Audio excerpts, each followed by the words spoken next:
Сәлеметсіздер ме, құрметті ата-аналар, құрметті ұстаздар. Мен жалпы өзімнің кәсіби жолым және кәсіби тәжірибем туралы айтқым келеді. Жалпы Жезқазған қаласының 7-ші мектеп лицейінің қабырғасын тамамдадым.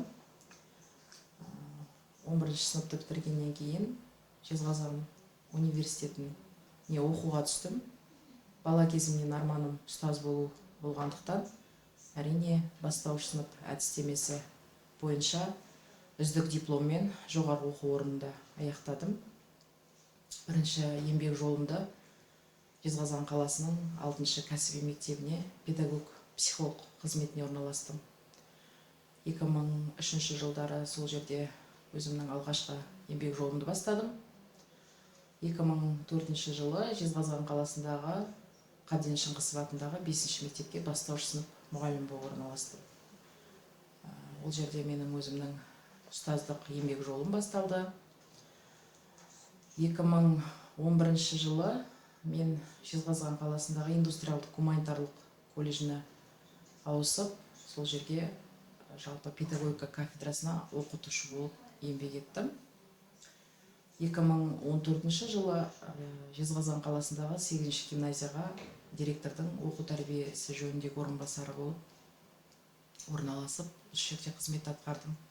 Гимназияға әкімшілікке келгеннен бастап, мен өз ісіме деген құштарлықпен үнемі жетілдіруге деген ұмтылыстың қаншалықты маңызды екенін түсінуге көмектесетін алғашқы құнды сабақтар мен тәжірибелерді жалпы осы гимназияда әкімшілікте жүргенде өз тәжірибеме алдым. 3 жылдай уақытта қызмет атқарып, 2014 жылдан бастап мен Жезқазған қаласының Кеңгір ауылының 2-ші жалпы білім беретін мектебінің директорлық қызметіне тағайындалдым. Жалпы басқаруға келудегі менің енді ол 2-ші мектептегі өз жетістіктерімнің, кәсіби жетістіктерімнің бірі. Енді шағын мектепке келгеннен кейін бірінші мен кадр мәселесін қолға алдым.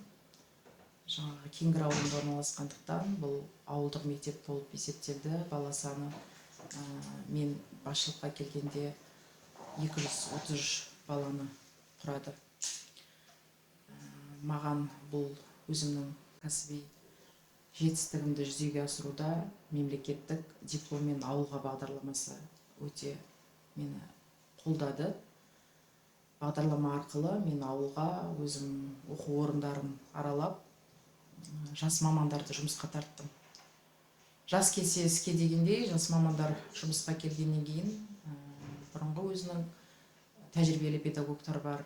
Барлығымыз сондай бір шығармашылық топтың негізінде, әрине жоспарлау негізінде жүйелі жұмыстарды жүзеге асыра бастадық. Бізге ауылдан, мектептен кеткен оқушылар да орала бастады. Сонымен біз 500 балаға жеттік. Ол жердегі менің өзімнің жеке айтқым келген жетістігім, сол жас мамандар іске кіріскеннен жаңағы мектептің мерейі үстем бола бастады. Жалпы жоғарғы жетістіктерге жете бастадық. Қай салада болсын, білім саласы болсын, тәрбие саласы болсын, ғылыми жоба, олимпиадаларға балаларымыз шыға бастады. Сонымен қатар енді өзде мектепте материалдық базада жетістікке жету жолында қажетті бір аспект қой. Ол жерде күрделі жөндеуден өтті. Қазіргі таңда енді оқушылардың үлесінде сол жұмыс жасап жатыр мектеп. Сонымен мен 2-ші мектептегі еңбек жолымды 2022 жылы ол жақтан аяқтап, 8-ші гимназияға басшылыққа келдім. Бұл жерде 1 жыл еңбек өтілім бар. 1 жылдың ішіндегі жеткен жетістіктерімізді қазір көріп жатырмыз. Жалпы ұжыммен бірге әлі алар асуымыз алда, алға қойған жетістіктерге жететінімізге кәміл сенімдімін. Әрине ол сіздердің қолдауларыңызбен. Сіздердің қолдауларыңызға үлкен рахмет. Тік одақ негізінде жетістіктердің куәсі болып жұмыс жасай берейік.